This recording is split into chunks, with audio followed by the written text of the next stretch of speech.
Buenas noches, buenas tardes todavía con todos. Muchas gracias por su participación en este webinar. Primero, las disculpas del caso, hemos tenido un pequeño retraso por el tema un poquito del tráfico acá en Perú, pero ya estamos acá para empezar a conversar con ustedes con respecto a lo que son las certificaciones ISO, pero no vamos a hablar desde la perspectiva de cómo implementarlo, sí vamos a conversar un poco de eso, sino también al final vamos a conversar de las acreditaciones de la certificación. ¿Sí? En su momento vamos a conversar un poquito de eso. Vamos a conversar también en esta primera parte sobre la implementación, algunos tips para poder implementar eficazmente con respecto a las normas, cómo es que está funcionando, ¿sí? Muy bien, vamos a empezar. Primero, permítanme presentar, y mi presentación lo hago muy ligado a 7.2 competencias de la norma, para ir hablando desde ya lo que nos pide la norma, ¿verdad? 7.2, la norma de cualquier norma, sea de calidad, seguridad, medio ambiente, antisoborno, seguridad vial, gestión educativa, gestión energética, nos habla sobre las competencias del personal. Entonces, un poquito basado en ese enfoque, también me voy a presentar. Mi nombre es Iván Castillo Chávez, soy ingeniero químico de la Universidad Nacional de Trujillo, tengo un MBA en Centrum Católica de Perú. En la actualidad soy un maestrista por la Universidad Complutense de Madrid para el máster de alta dirección internacional, y también soy maestrista para CRM Business School de España para el tema de sistemas de gestión integrada. Esa es parte de mi formación, de mi educación, perdón. Como formación, con respecto a lo que vamos a hablar hoy día, soy auditor líder IRCA en ISO 9001 e ISO 45001.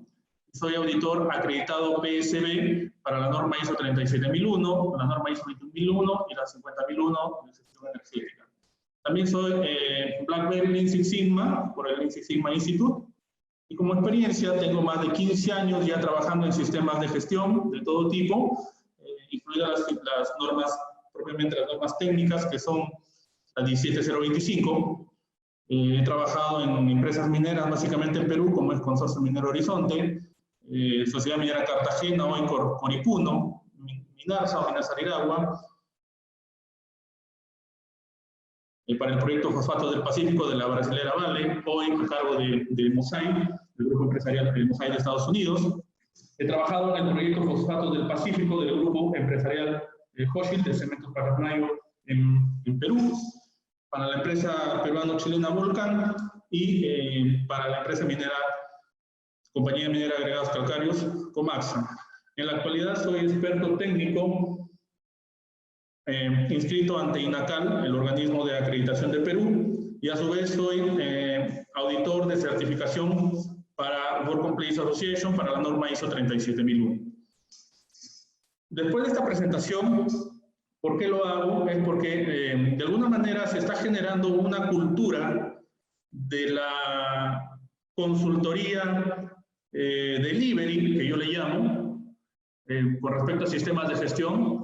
Hay muchos consultores que con todo derecho tienen pues la opción de hacer consultoría, pero ciertamente aportando valor a las organizaciones, ¿verdad? Ese es el objetivo justamente de las normas ISO, aportar valor y generar mejora continua. Entonces, un poco en esa visión es que también he querido centrar este primer webinar con los amigos de ISO Global, para entender muchas situaciones con respecto a la certificación, a la implementación de sistemas y luego a la acreditación de estas certificaciones. ¿Sí?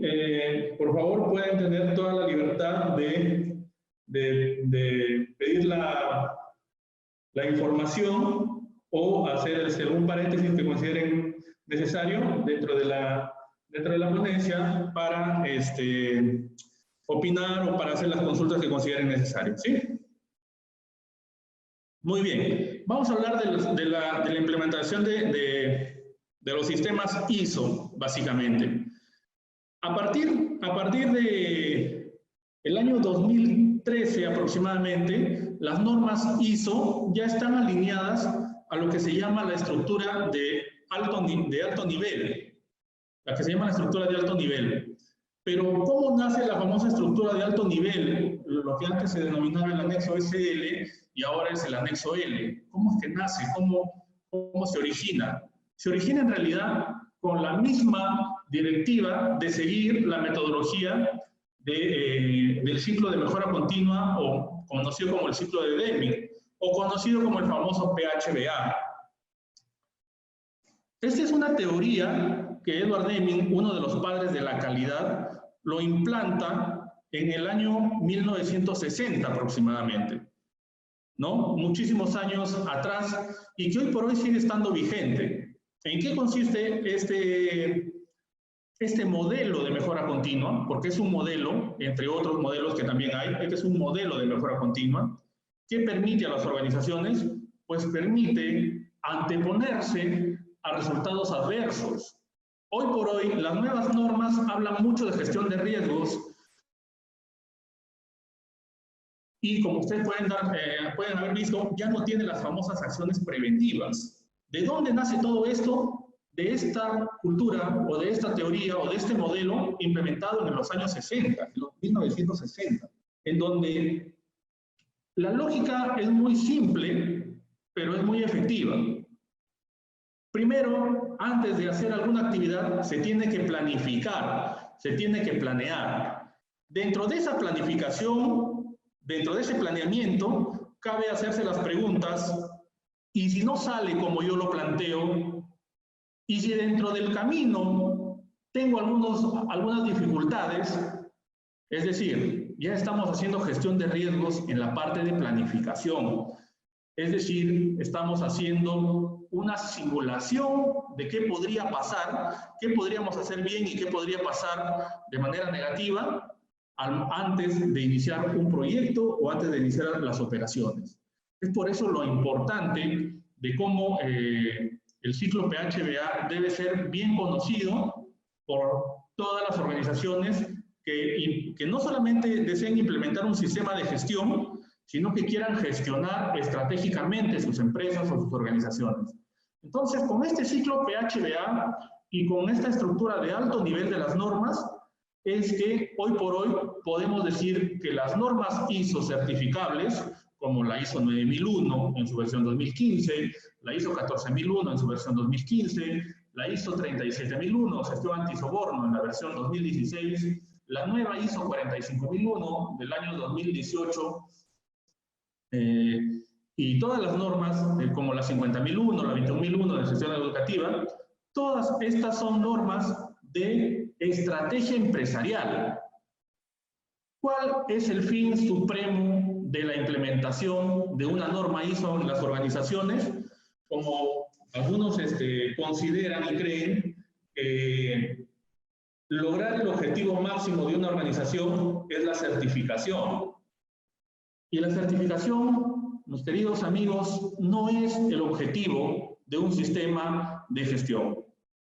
Un sistema de gestión tiene como objetivo primordial la mejora continua, es decir, cumplir con este ciclo de mejora continua que Edward Deming lo promulgó en el año 1960 aproximadamente. Entonces, ¿para qué sirve este ciclo de mejora continua? Ya hablamos, primero para planificar, primero para suponer, para presupuestar qué situaciones podrían ser positivas y negativas para el proyecto o las operaciones que vamos a realizar. ¿Con qué recursos vamos a contar? Y cuando hablamos de recursos, todavía se sigue considerando de alguna manera al talento humano como recurso, pero debemos de notar con qué personas vamos a trabajar, con qué máquinas, con qué tiempo contamos, con qué materias primas contamos. ¿Qué puede pasar si es que esas personas no están capacitadas? O si no tenemos la cantidad de personas, si es que no hay, recursos financieros, ¿qué podría pasar con el proyecto o con las operaciones? Eso es conocer el contexto y lo vamos a ir viendo poco a poco más adelante.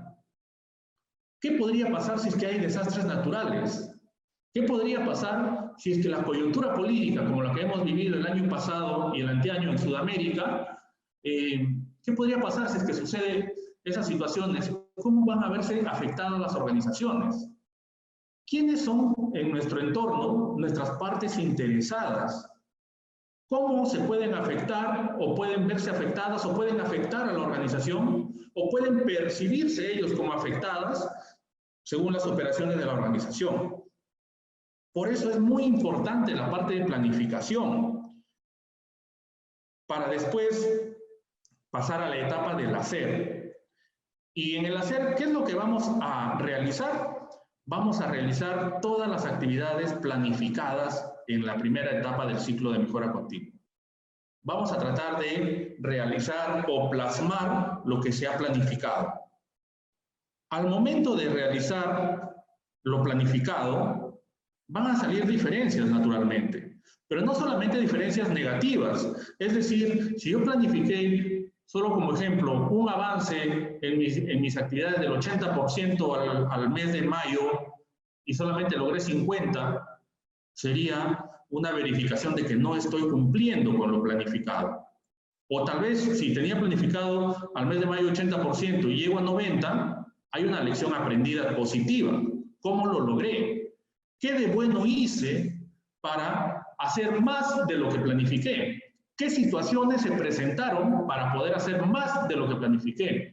Y todas esas situaciones llevarlas a lecciones aprendidas, para que esas lecciones aprendidas las plasmemos en la mejora continua, tanto en el aprendizaje como personas, como proceso, en una buena gestión de riesgos, en una buena gestión de oportunidades. Por eso es que es muy importante, primero, entender cómo funciona el ciclo de mejora continua, que, como les digo, fue elaborada en los años 60, hace muchísimos años y sigue estando vigente. Según ese ciclo de mejora continua, la estructura de alto nivel de las normas ISO ha sido diseñada. Entonces, cuando vemos la estructura de alto nivel de cualquier norma ISO, y si ustedes tienen a la mano cualquier norma ISO a partir del año 2013, que por ejemplo la norma ISO 39001, gestión de seguridad vial, ya lo tienen esa estructura, se van a poder dar cuenta de que las normas tienen 10 capítulos, 10 ítems o 10 requisitos, de los cuales, como pueden ver en la gráfica, hemos puesto los 3 primeros con azul y los demás con verde, para poder diferenciar que los 3 primeros son ítems informativos, ítems que nos dan ideas de qué son las normas, de qué se tratan, para qué se usan, y a partir del ítem 4 sean los procesos que se tienen que implementar en una organización. ¿Cómo se implementa un sistema de gestión? ¿No? Y esto es otro tema que se ve muy repetitivamente con algunos amigos en las organizaciones o con algunos consultores jóvenes.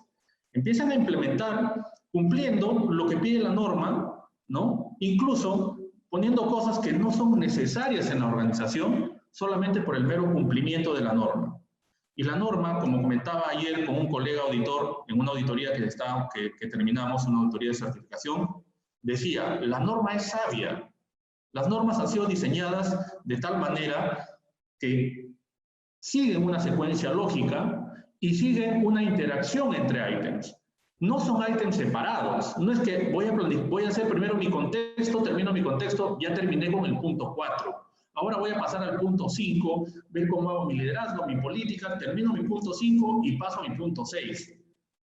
No funcionan así los sistemas. Los sistemas son, como su mismo nombre lo dice, sistema. ¿Qué es un sistema? Un conjunto de procesos o actividades que interactúan para lograr un fin en común. ¿Y ese fin en común cuál es? La mejora continua. Entonces, es importante primero, como les decía, entender el ciclo PHBA y luego entender la estructura de alto nivel y cómo esta estructura de alto nivel se alinea nuevamente al ciclo PHBA. Es por eso que en las mismas normas ya nos especifican en sus gráficos, el gráfico que lo estoy presentando ahora un poquito a colores, lo tenemos en las normas en blanco y negro. que se tiene como eje central de esta rueda llamada mejora continua al liderazgo. Hoy por hoy, las normas ISO, les vuelvo a repetir, son de gestión empresarial. Al ser normas de gestión empresarial, pues sí o sí tienen que estar direccionadas por el liderazgo. ¿En quién recae el liderazgo de las organizaciones? Dependiendo del tamaño y la estructura de la organización, puede recaer o en el órgano de gobierno, según la norma ISO 37001, ¿cierto? O en la alta dirección, según las demás normas. Diferencias entre una y otras, tal vez en el tema estructural de las organizaciones. En el órgano de gobierno, para la norma 37001, porque da una escala más de responsabilidades con respecto al sistema de gestión. Sin embargo, todo ello recae en la alta dirección para las demás normas. ¿Por qué el liderazgo va al centro? ¿Por qué el liderazgo es el eje de esta rueda? Porque del liderazgo dependen las decisiones. ¿Qué tipo de decisiones? Decisiones para brindar recursos, decisiones para brindar responsabilidad, decisiones para generar cultura, decisiones para enfocarse en los objetivos, decisiones para abordar riesgos y oportunidades. Entonces, el liderazgo es el eje primordial de todo sistema de gestión. ¿Qué nos dice con esto la norma? Gerente general, usted es el responsable del sistema de gestión. Usted puede designar al representante por la alta dirección, como se llamaba antes, o como incluso la misma norma 9001 lo solicitaba, pero eso no le exime a usted de la responsabilidad del sistema de gestión. Usted es el responsable y la máxima autoridad del sistema de gestión.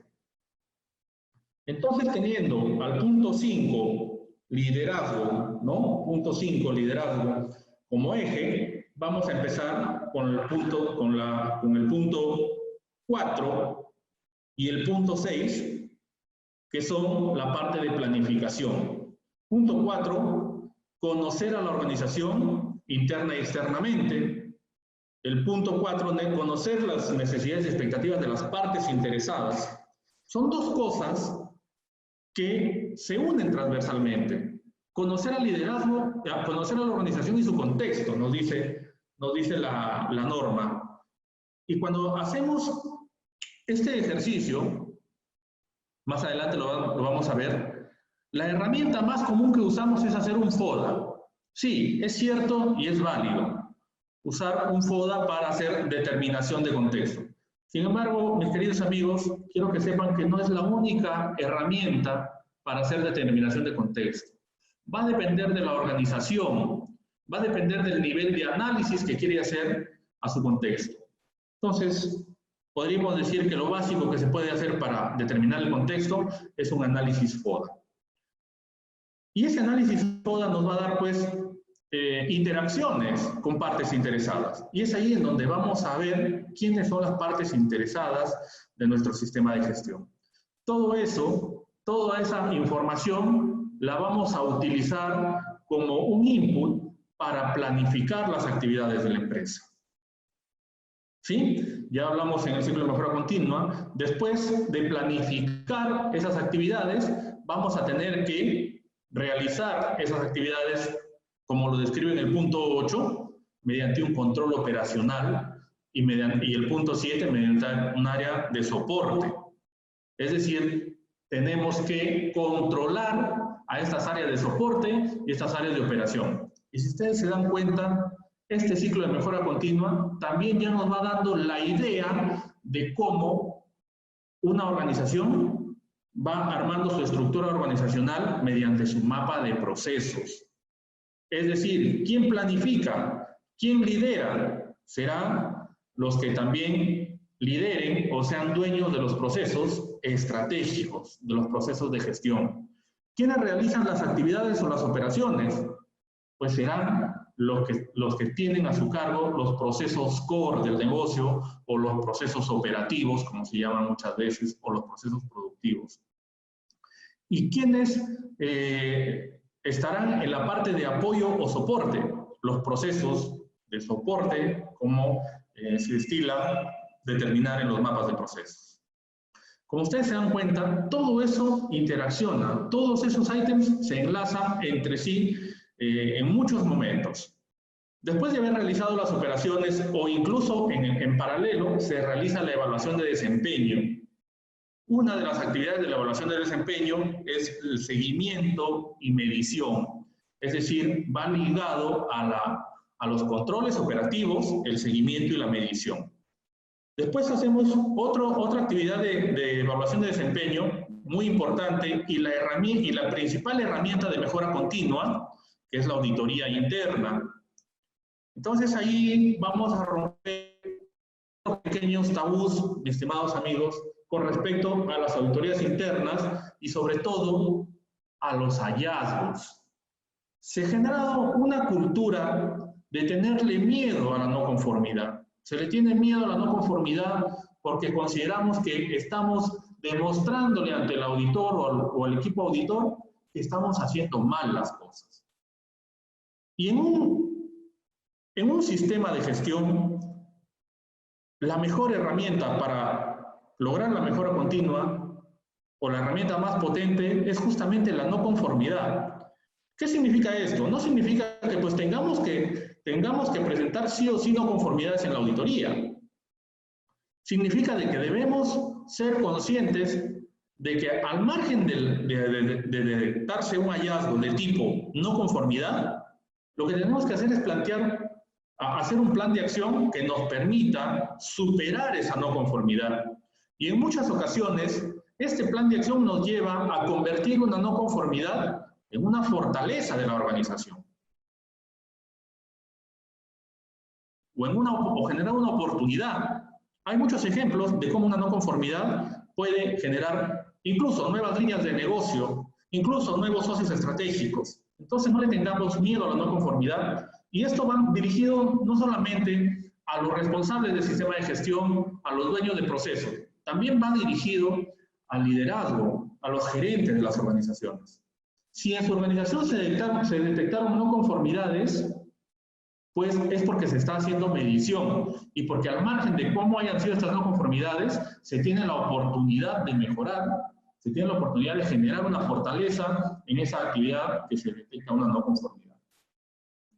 Y luego, después de haber hecho la auditoría, porque es una secuencia lógica, como les decía, la norma es sabia, es una secuencia lógica, vamos a realizar la revisión por la alta dirección, en donde vamos a medir, pues, o vamos a verificar el cumplimiento de la implementación del sistema de gestión, es decir, vamos a ver si se ha planificado bien, vamos a ver si se han realizado las actividades operativas de acuerdo a lo planificado, vamos a ver si estamos realizando bien el seguimiento a los indicadores, a los objetivos, si estamos cumpliendo los objetivos, y vamos a ver cómo es que las no conformidades y las acciones correctivas están generando valor.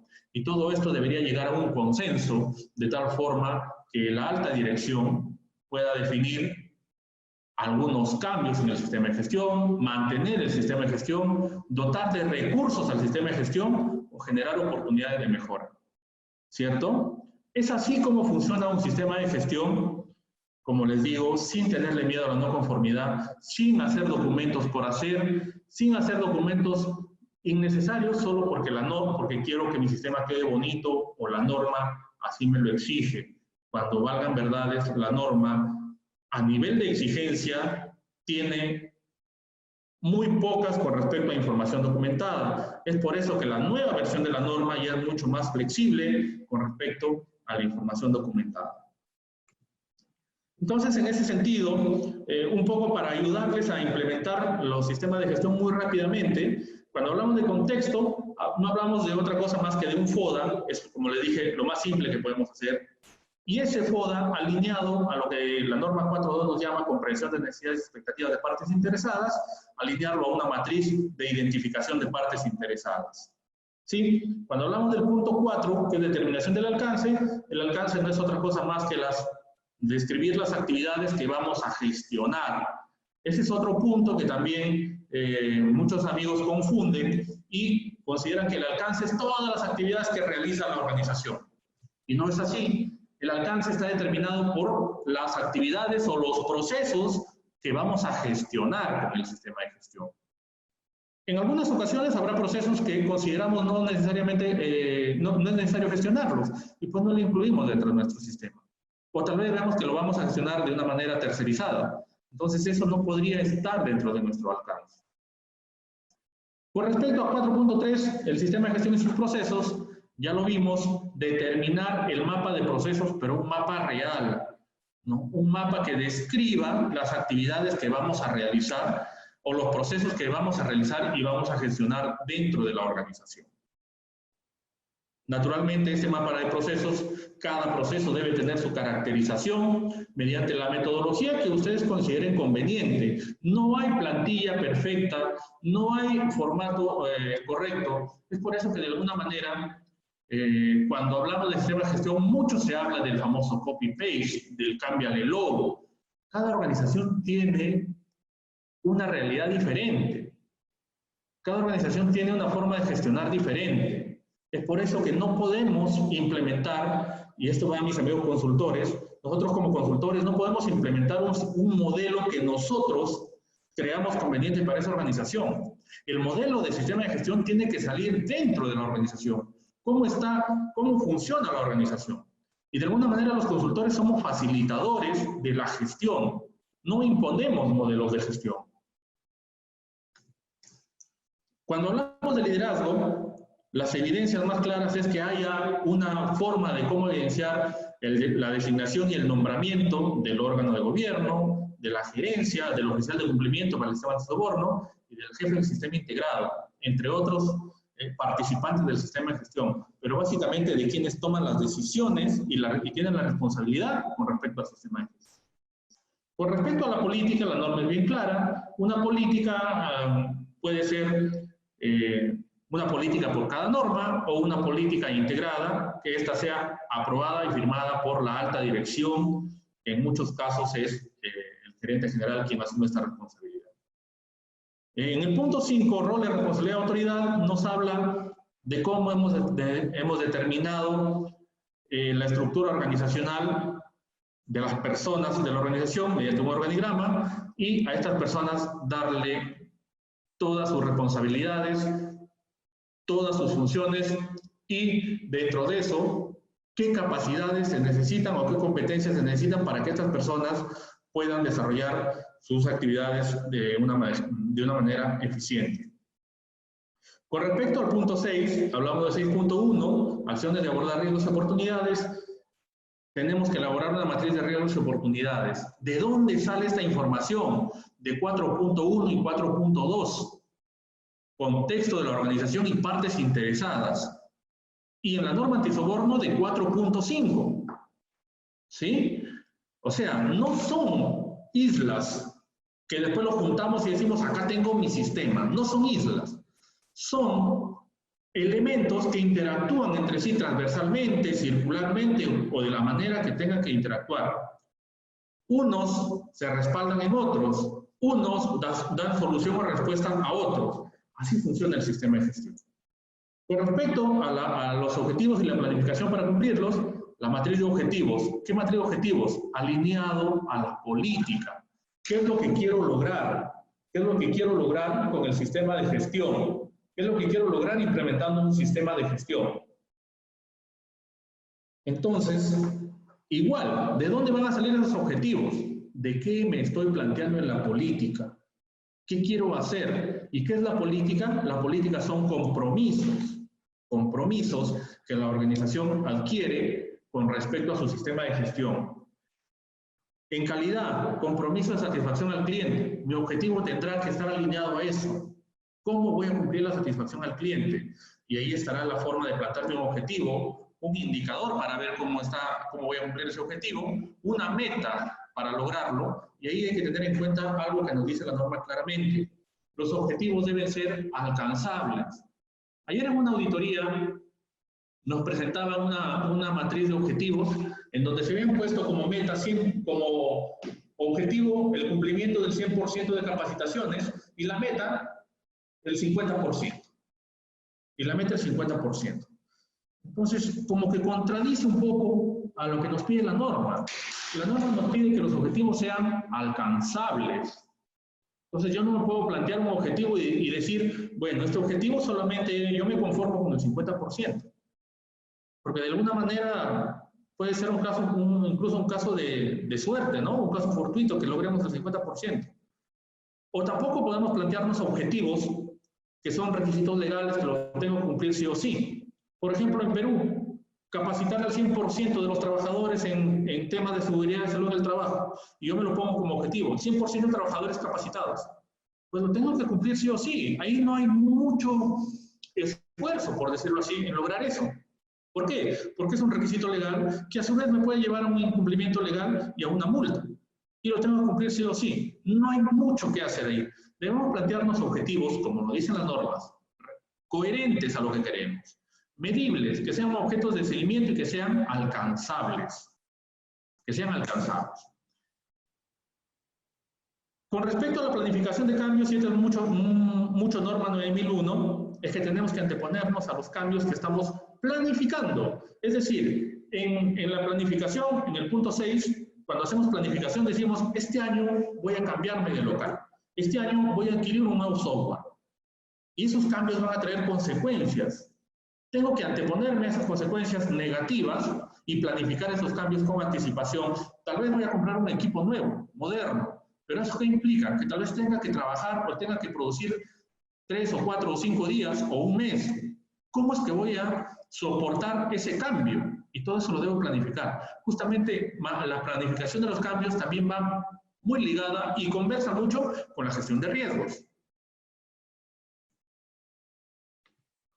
Luego vamos a ver en el punto 7 lo que son recursos.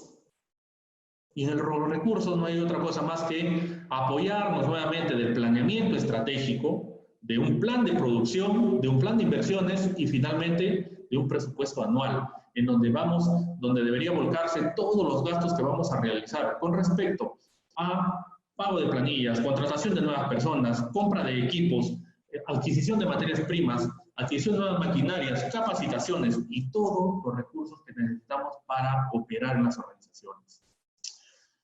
Cuando empecé un poco este webinar les comentaba sobre 7.2 y como dice 7.2, la organización debe asegurarse que el personal que trabaja en su organización sea competente. ¿Cómo vamos a determinar esas competencias? Mediante un manual de organización y funciones. Y la norma nos dice que si no es competente, la empresa o la organización se asegure de que pueda captar esas competencias, de que pueda lograr estas competencias.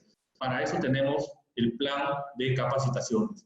Nuevamente les decía, el plan de capacitaciones no se hace por cumplir la norma. Ayer también escuchábamos a estos amigos auditados que decían, he hecho un plan de capacitaciones porque la norma me pide. Y la norma no te pide plan de capacitaciones. Te dice que cuando sea necesario, capacites al personal. Tampoco significa que no vas a tener plan de capacitaciones. Lo que estoy tratando de decirles es de que este plan de capacitaciones debe tener una génesis, debe tener un nacimiento. ¿De dónde viene este plan de capacitaciones? De las necesidades de capacitación. ¿Y de dónde salen esas necesidades de capacitación? Nuevamente vamos a 4.1 de la matriz FODA o del análisis de contexto interno. ¿Qué debilidades tengo? Y de pronto algunas debilidades las puedo subsanar con capacitación. ¿Qué amenazas tengo? Y de pronto algunas de estas amenazas las puedo gestionar con capacitación. ¿Qué oportunidades tengo? Y de pronto esas oportunidades se pueden gestionar con capacitación. De ahí nace el plan de capacitaciones. No nace de lo que la norma me pide. O no nace como un mero cumplimiento de vamos a poner porque la norma nos pide. Y finalmente, estas capacitaciones tenemos que llevarlos a una evaluación de la eficacia de la capacitación. Y acá también a veces nos hacemos mucho problema cómo medimos eficacia de la capacitación. Con un examen escrito, le pregunto, le hago una encuesta. Y a veces, como la necesidad de capacitación nace de una debilidad, tal vez esa debilidad me lleve a un objetivo. Y para cumplir con ese objetivo, entre otras actividades, tengo que capacitar. Y tal vez la medición de la eficacia de la capacitación puede estar ligada al cumplimiento de un objetivo. No hay que hacer literalmente lo que nos pide la norma. Por eso les decía, la norma hoy por hoy es sabia. No te pide situaciones o documentos o formatos que tengas que cumplirlos todos a rajatabla, sino lo que la organización necesita. Y hay que pedirle a nuestros auditores que también sean open mind, que puedan interpretar la norma tal como está escrita. Porque a veces uno como auditor llega y empieza a pedir, ¿y tu plan de capacitaciones? ¿Cierto? Ahora, ciertamente en el plan de capacitaciones hay algunas que son requisitos legales. En Perú tenemos algunas capacitaciones que son requisito legal. Tienen que estar sí o sí en tu plan de capacitaciones.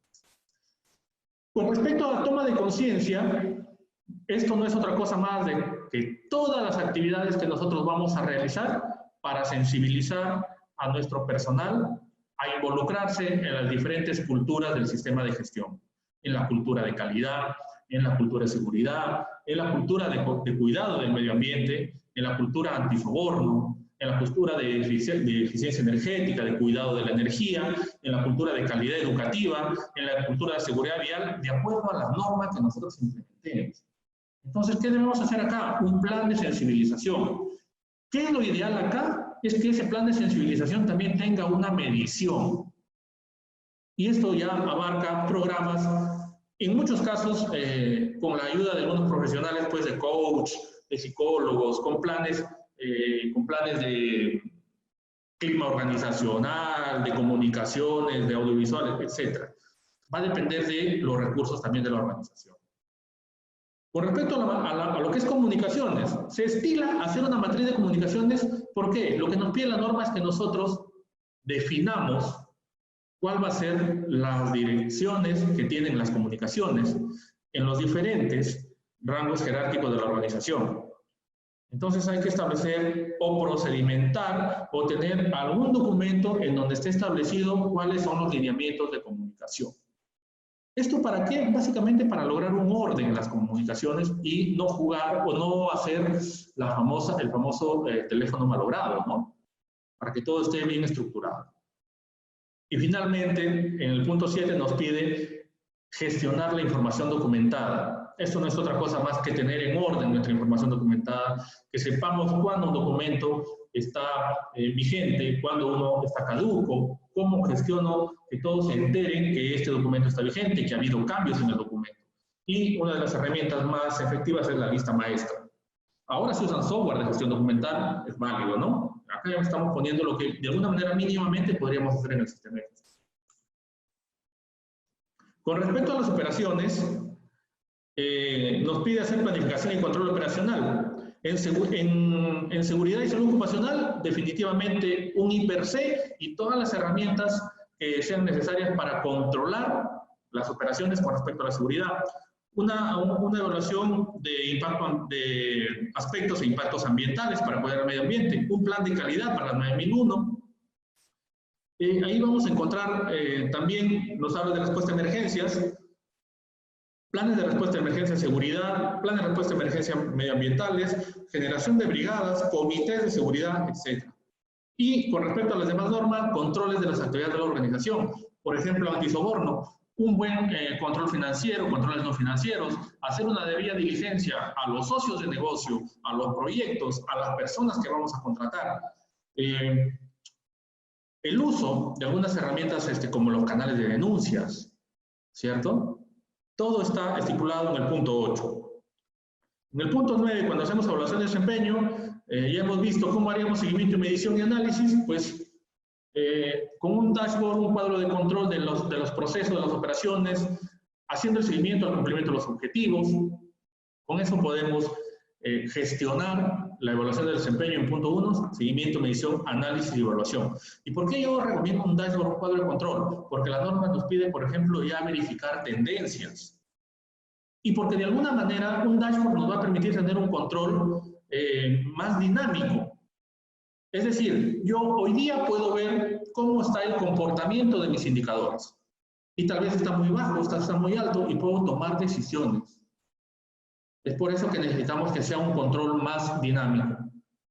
Con respecto a la auditoría, ¿qué necesitamos? Tener un programa de auditorías al año que vamos a realizar y para cada auditoría su plan y su informe de auditoría.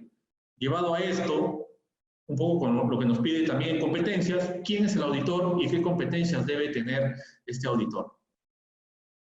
¿Para qué? Para que aporte valor pues, a la organización. Recuerden que ya hablamos que la auditoría interna es la herramienta más fuerte para generar mejora continua en la organización. Y finalmente, la revisión por la dirección, para algunas normas por el órgano de gobierno y por el oficial de cumplimiento. Ahí necesitamos los informes de la revisión por la dirección y algunas actas de acuerdos que se tomaron o algunos planes de decisiones. Finalmente tenemos al punto de mejora continua, punto 10, que son las generalidades. Pues ahí debemos tener, es opcional tener un procedimiento de mejora continua, cómo lo vamos a tratar, de repente que nacen como parte de las acciones correctivas. Porque en el punto 10.2 también nos pide hacer un tratamiento de no conformidades y hacer seguimiento de acciones correctivas, que nacen no solo de la auditoría interna, sino pueden nacer de las propias operaciones. Y ahí viene a veces un poquito la confusión entre salida no conforme, que nos dice 9001, y no conformidad. No es lo mismo. ¿Que una salida no conforme puede ser una no conformidad? Sí, pero no es lo mismo necesariamente. ¿Que una salida no conforme puede desembocar en una no conformidad? Sí, pero no es que sea lo mismo, son dos cosas diferentes. Y para hacer un poquito más comprensible el concepto, una salida no conforme en calidad está muy similar a un incidente en seguridad o medio ambiente, a un cuasi accidente, como muchos lo llaman. No, por un pelito no te accidentaste, pero pasó algo que está fuera del estándar, fuera del control. Entonces igual lo tengo que recolectar y hacer un análisis por qué pasó y hacerle un seguimiento. Y finalmente el punto 10.3, que es mejora continua, pues las lecciones aprendidas. Las lecciones aprendidas tanto positiva como negativamente. Cuando se cumple y se sobrepasa un objetivo, ¿qué hice de extraordinario? ¿Qué hice de bueno? ¿Por qué logré ese objetivo tan fácilmente? Y todo eso, llevarlo a lecciones aprendidas, incluso llevarlos a nuestros próximos estándares de operación. Y, naturalmente, los temas negativos o los hallazgos negativos, con respecto a las no conformidades, pues hacer un tratamiento y, como se dice, no volver a hacerlo de la manera que lo hicimos y se generó una no conformidad. Hasta acá es como de alguna manera se desarrolla un sistema de gestión. Y ese sistema de gestión naturalmente lleva un proceso de acreditación, de certificación. Entonces, en ese sentido sí queremos conversar un poquito con respecto a las acreditaciones y a las certificaciones. La idea primordial de esto es que todos sepan que toda certificación tiene una sostenibilidad en el IAF, en el Foro Internacional de Acreditación. En ningún otro lugar. El IAF es el ente rector de todas las certificaciones. ¿Cómo funciona un poquito el IAF? De la siguiente manera. El IAF es el Foro Internacional de Acreditación. ¿Cuál es el trabajo, cuál es la función del IAF? Mediante los acuerdos de cooperación mutua, los acuerdos multilaterales entre países, el Foro Internacional de Acreditación acredita. ¿A quién acredita? A los organismos nacionales de acreditación. ¿Quiénes son los organismos nacionales de acreditación? Por ejemplo, en Perú, INACAL. En Estados Unidos, uno de ellos es IAS, el otro es ANAP. En Uruguay, el organismo uruguayo de acreditación. En Argentina, el organismo argentino de acreditación. En Reino Unido, UCAS. En Bolivia, IBEMETRO. En Brasil, IBMETRO. En España, ENAC. En Ecuador, SAE, o el Servicio de Acreditación Ecuatoriano, etcétera, etcétera, etcétera. IAF acredita a estos organismos nacionales de acreditación mediante los acuerdos multilaterales. ¿Sí? Estos organismos nacionales de acreditación, a su vez, acreditan a los organismos de certificación. Como pueden ver ustedes, algunos organismos de certificación muy conocidos, como SGS, Bureau Veritas, LSQA, SMG de Canadá, AENOR de España, Icontec de Colombia, Work-Place Association de España, etc. Existen un sinnúmero de organismos de certificación o casas certificadoras. No es que sea exclusividad de una u otra casa certificadora. Hay un sinnúmero de casas certificadoras. Incluso hoy por hoy hay casas certificadoras que no tienen acreditación trazable a IAF y están realizando trabajos. Entonces, ¿qué es lo que queda? ¿Qué es lo que queda a los consultores? ¿Qué es lo que queda a los consultores y a las empresas que quieren certificarse? Pues verificar bien esta trazabilidad con el IAF. La primera trazabilidad es con el organismo de acreditación nacional. Y la segunda verificación es que sea trazable al IAF. No existen otros organismos de acreditación. Cuando ustedes escuchan algunas certificadoras que les dicen, tengo acreditación independiente, valgan verdades, no tienen nada. ¿Sí? O pueden tener alguna acreditación que ellos consideran, que ellos creen que les va a servir para certificar, pero la única trazabilidad de acreditación es el IAF a nivel mundial. ¿Cómo se acredita? Mediante los acuerdos multilaterales. Hay muchos acuerdos multilaterales, el acuerdo Asia-Pacífico, el acuerdo de IAAC con el continente americano, etc. Entonces, estos organismos de certificación que han sido acreditados por el Organismo Nacional de Acreditación son los que certifican a su vez a las empresas. ¿Cómo funciona esto? Mediante el SCOOP. Mediante el SCOOP de certificación. ¿Qué es el SCOOP de certificación? Es que no todas las casas certificadoras tienen la acreditación para certificar todas las normas. Es decir, hay algunas casas certificadoras que no pueden certificar ISO 37001 con una acreditación IAF porque no tienen la trazabilidad de acreditación ante ellos. Es así como funciona el tema de acreditaciones y certificaciones a las empresas. Una de las formas como podemos de pronto verificar que esta certificación tiene validez, por decirlo así, es que, por ejemplo, tenga el sello de IAF y el sello del organismo de acreditación. Lo mínimo que podría tener un certificado es el sello de la casa certificado del organismo de acreditación nacional. Es lo mínimo que podría tener. ¿Sí? En muchas ocasiones no se pone el sello de IAF por alguna razón, pero lo mínimo que debería tener toda certificación es el sello del organismo de acreditación nacional. Entonces, un poquito para entender cómo funciona, el tema de certificación, vamos a ir a la página del IAF. Y acá vamos a encontrar, vamos a traducir para mayor facilidad.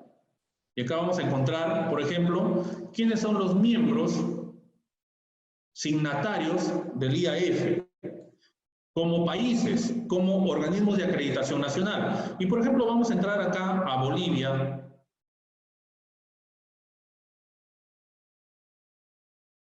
Muy buena pregunta, no la encontramos a Bolivia. A ver, vamos a ver.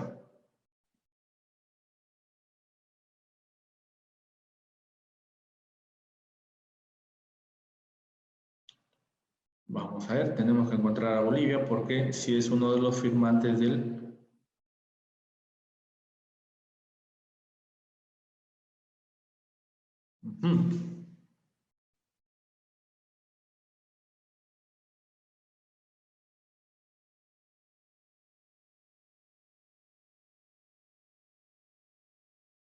Qué interesante, miren, no había verificado eso, sin embargo, al parecer, Bolivia no está como signatario en el IAF. ¿Sí? No lo encontramos.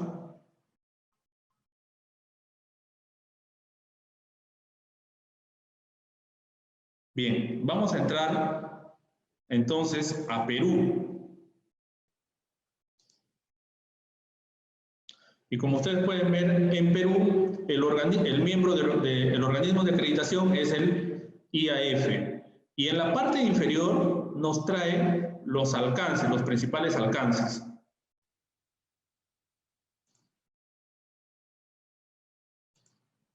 Me comentan que no se puede ver la pantalla de internet. Nilo, no sé si me puedes apoyar con eso.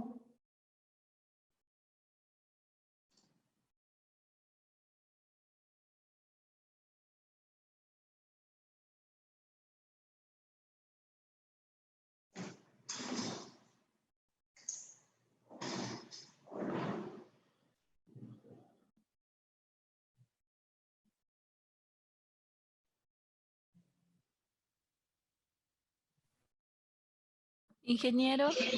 Sí.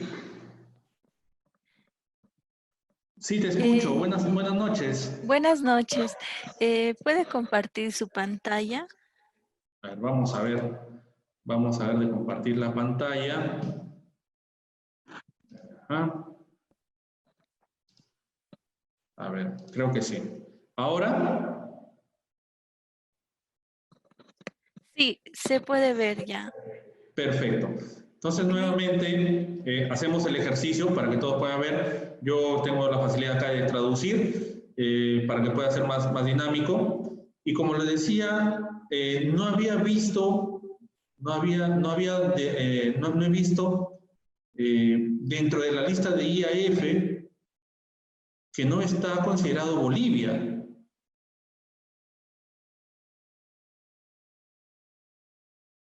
¿Cierto? Entonces vamos a ver, como le decía, a Perú. Por favor, me siguen si es que está bien la pantalla.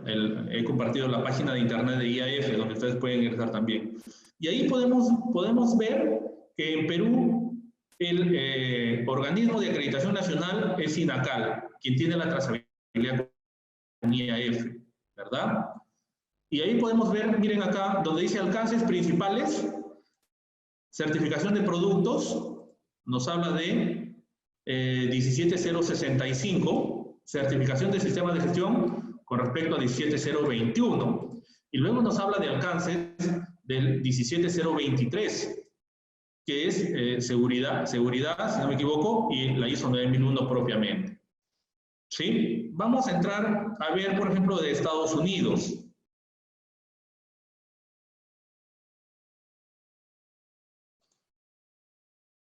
Y en Estados Unidos vamos a encontrar a tres organismos de acreditación. En realidad 5, pero lo más conocido, por ejemplo, que está muy ligado a lo que es ISO 17025, que es otra cosa, pero también tiene certificaciones de productos. Pero si ustedes se dan cuenta, no tiene 17021. Es decir, A2LA no puede acreditar a casas certificadoras o a organismos de certificación. Luego vamos a ANAP, y ANAP sí tiene 17021. Aparte de 17065, tiene 17021 para certificación de sistemas de gestión. Y acá nos da el alcance de ANAP para qué normas puede servir, ¿no? La 17021.2 y 17021.3 son referidas a algunas normas ISO. Luego podemos ir a ver el IAS. Y el IAS también tiene 17021, ¿sí? Y dentro de 17021 también tiene el 17021.2 y 17021.3. ¿Ok? Y así podemos buscar, por ejemplo, vamos a Uruguay y vamos a encontrar al organismo uruguayo de acreditación que tiene también 17021 para las normas 14, 9 y 22.000, por ejemplo, ¿no? Entonces, es importante de que ustedes interactúen mucho con la página de IAF.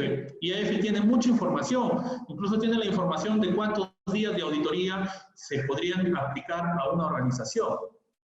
Porque a veces uno quiere hacer una auditoría para su organización y no sabe aproximadamente cuántos días de auditoría le tocaría. Pero bueno, volviendo un poco a la presentación. No sé si estamos en la presentación, ¿se puede ver? ¿Alguien me da el visto bueno, por favor?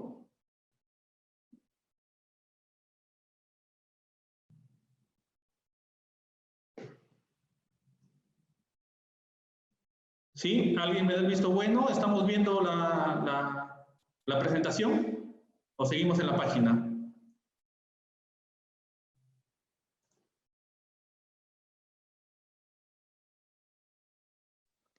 Ingeniero, Sí. estamos viendo ahorita la página.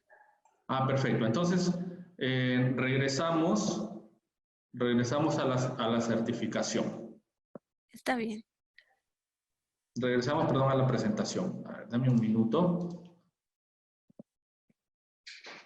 Parece que hemos perdido conexión. Acá estamos.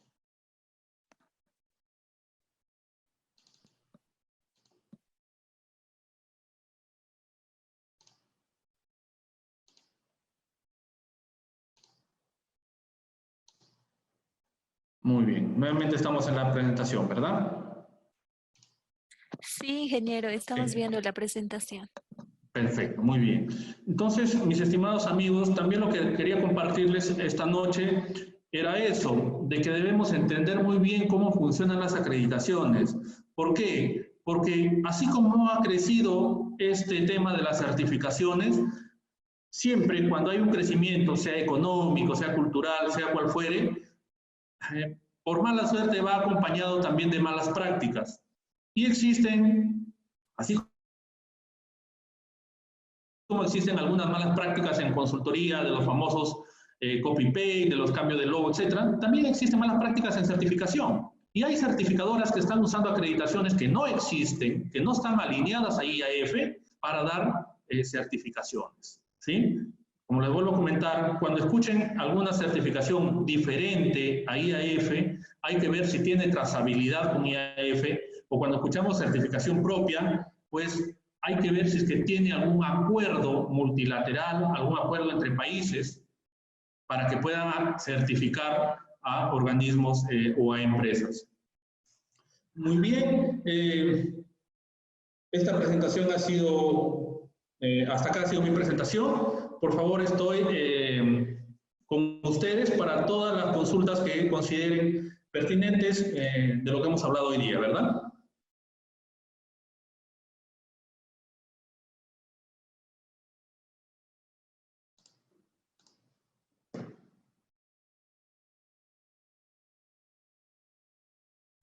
Bolivia puede tener certificaciones a través de otras entidades de otros países, por ejemplo, de Perú, por supuesto. Y te comento, estoy estoy apoyando a una certificadora mexicana que quiere, que como empresa, como organización es mexicana, pero quiere tener la acreditación de Perú, de INACAL. Entonces, es posible y es factible y así funciona, por eso son los acuerdos multilaterales, que las certificadoras con acreditación en los países que consideren pertinentes puedan emitir certificaciones en otros países. Muy importante es también la aceptación de los pares. ¿Qué significa esto? De que hay algunos países, ya ha pasado con una certificadora acá en Perú que tiene una acreditación para una norma importante, que no ha sido aceptada por sus pares. Es decir, tienen una acreditación de un país, pero en el país donde estamos, en otro país donde estamos operando, le han dicho no acepto esa acreditación.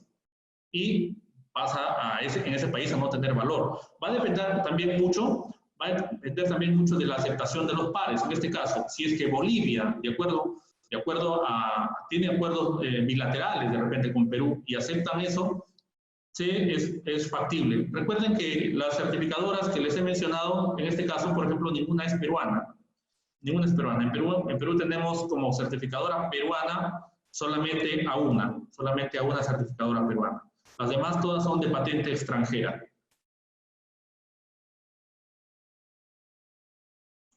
ISO certifica en Bolivia, tiene acuerdos con otras entidades En realidad, ISO es quien da solamente las normas. ISO es quien da las normas. Quien verifica o quien de alguna manera acredita o hace el monitoreo de que estas normas ISO sean certificadas de una manera acreditable es el IAF. Sí. ¿Cuál es el proceso o camino para ser personal certificador o un auditor de certificación? Va a depender mucho de la casa certificadora. Sin embargo, la 17021 nos da ya dentro de sí las características de un auditor de certificación. Y por eso, como ustedes veían en la página de IAF, te habla de 17021-1, 2, 3. Por ejemplo, -9 te da los requisitos para ser auditor de certificación de sistemas antisoborno. Lo que sí te puedo comentar es de que lo que pide 17021 es que tengas como mínimo 40 horas de capacitación como auditor líder.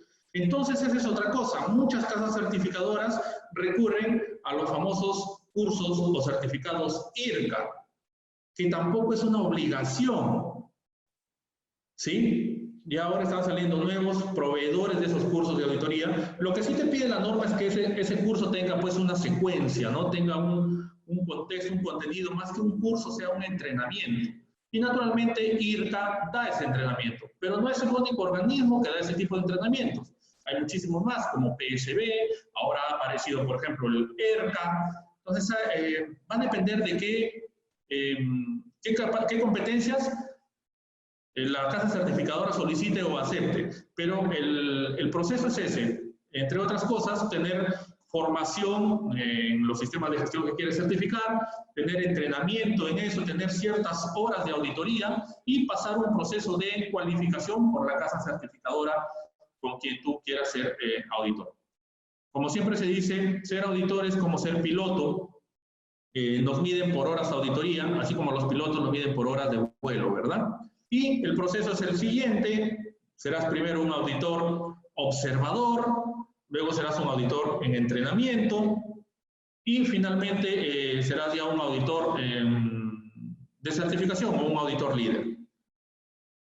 ¿Cómo se puede comprobar las horas de capacitación o entrenamiento? Justamente lo que te decía, algunas casas certificadoras recurren a estas certificaciones de cursos de auditores líderes reconocidos, como es IRCA, como es PSB, como es ERCA.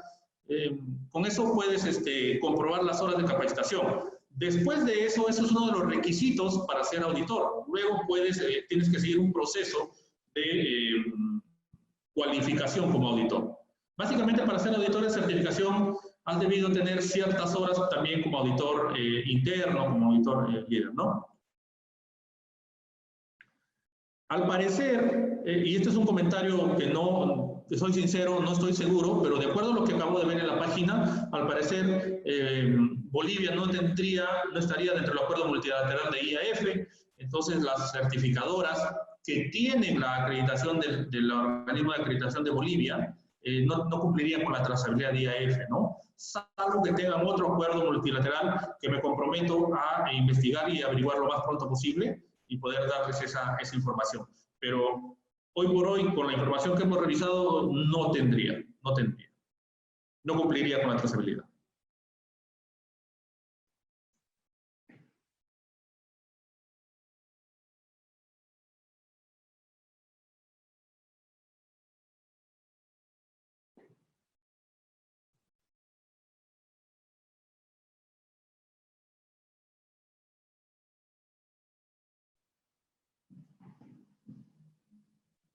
¿Cómo estamos? ¿Alguna pregunta más? Pueden hacerlo mediante el uso del audio o pueden hacerlo también mediante el chat, ¿verdad?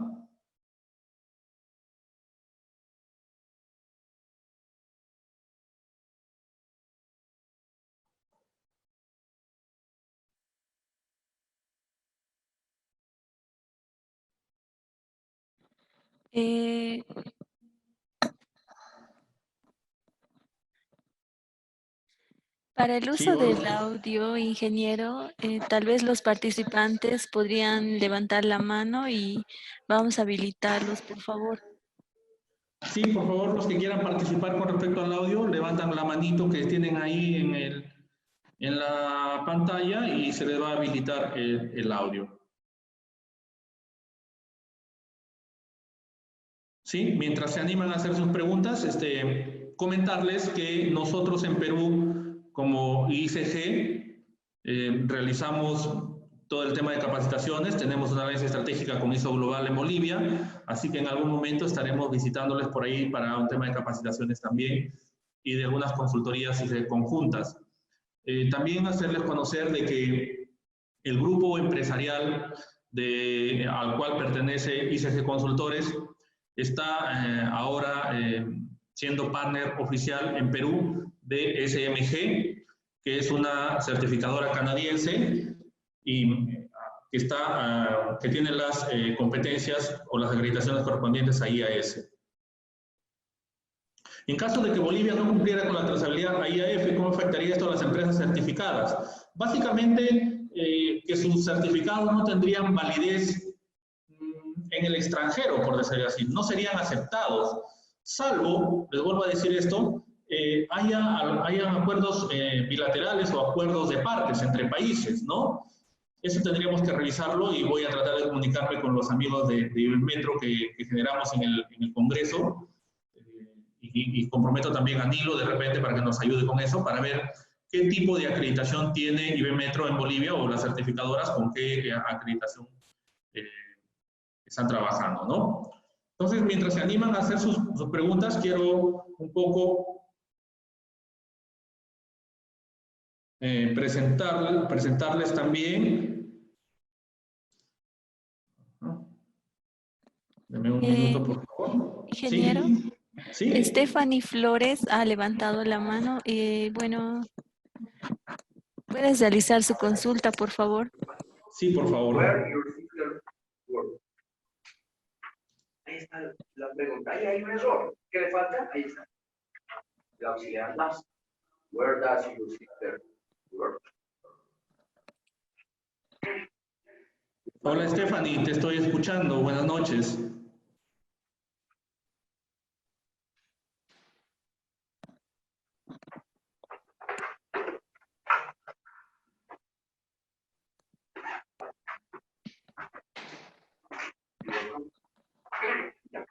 Entonces, hay que corregirlo.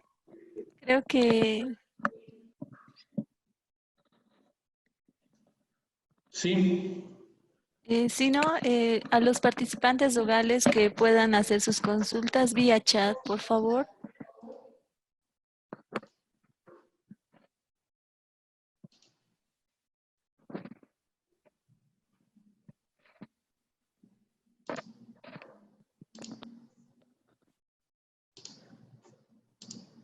bien. ¿Me pueden seguir nuevamente en la página de IAF? ¿Están ahí? Sí, me Sí, confirman, por favor. sí, ingeniero. Podemos ver la página del IAF. Perfecto. Entonces, permítanme entrar acá a lo que es Canadá. Y en Canadá vamos a ver que tenemos también un organismo de certificación que es el Standard Consul. Y si recuerdan, entramos a Estados Unidos y en Estados Unidos encontramos, entre otros, al IAS. Voy a ingresar a la página web de IAS.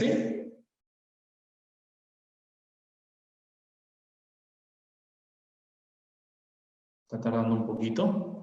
Vamos a traducir un poco para que sea más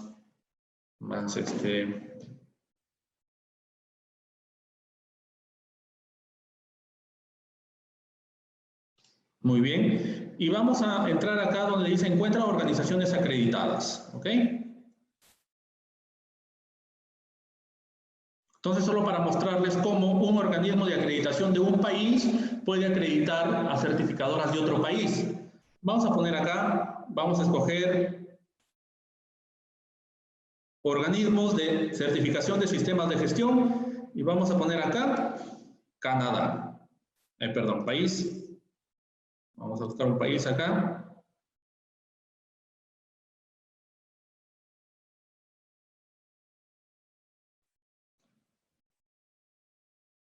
Canadá. Muy bien.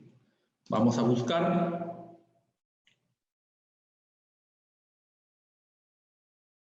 Y vamos a encontrar que en Canadá hay dos organismos de certificación acreditados por el IAS de Estados Unidos. Uno de ellos es PSB, que es un proveedor también de cursos de auditor líder, y otro es SMG. Y vamos a ver acá lo que les comentaba, el scoop de SMG, y ahí podemos ver el certificado de acreditación que le otorga el IAS a el SMG de Canadá. ¿Y cuál es el scoop de certificación, de acreditación? Es que SMG tiene acreditación para certificar ISO 9001, ISO 14001, OSA 18001, que ya está terminando su ciclo, ISO 45001, ISO 22000, ISO 27001, ISO 20001, tiene continuidad de negocio 22301, antisoborno 3701 y sistema de gestión de organizaciones educativas 21001. Entonces esa es la acreditación y el scoop de acreditación que tiene SMG, ¿no? Sustainable Management Group de Canadá, que es la certificadora que estamos, no sé si se puede ver, ¿estamos viendo? Es la certificadora que estamos representando en Perú y que tiene todas las acreditaciones para poder certificar en cualquier parte del país, del país o del extranjero, ¿no?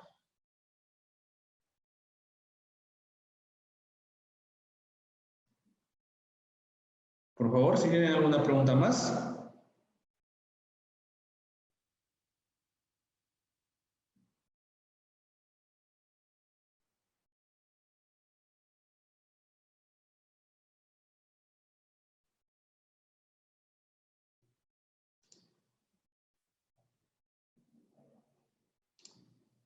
De repente por el chat.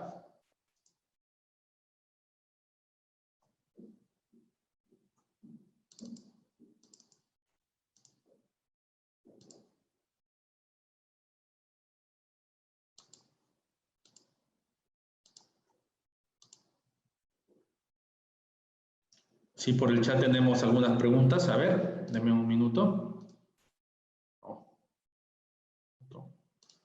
Esto se está complicando. Un minuto, por favor.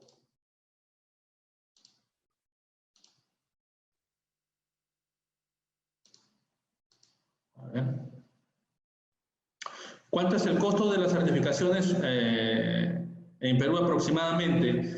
Mira, no hay costos de certificación estándar, ¿sí? El costo de certificación depende, primero, del tipo de organización, de la cantidad de personas, de los procesos. ¿Por qué? Porque esta información va a servir para hacer un cálculo de días de auditoría, y en base a eso se hace el cálculo de los costos de auditoría. Entonces, no hay un costo que digamos es un estándar o más o menos está entre ese costo. Hay que ver el tipo de organización, ver el tema logístico, varias situaciones que tienen que ver para poder dar un costo de certificación.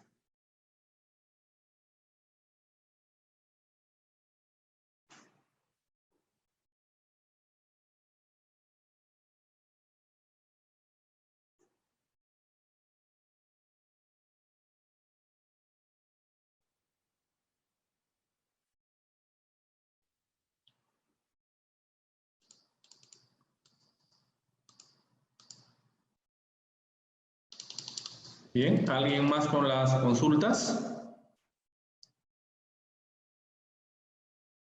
Por favor, los que quieran hacer sus consultas pueden levantar la mano para poder brindarles audio también o lo pueden realizar por el por el chat que estoy leyendo en este momento.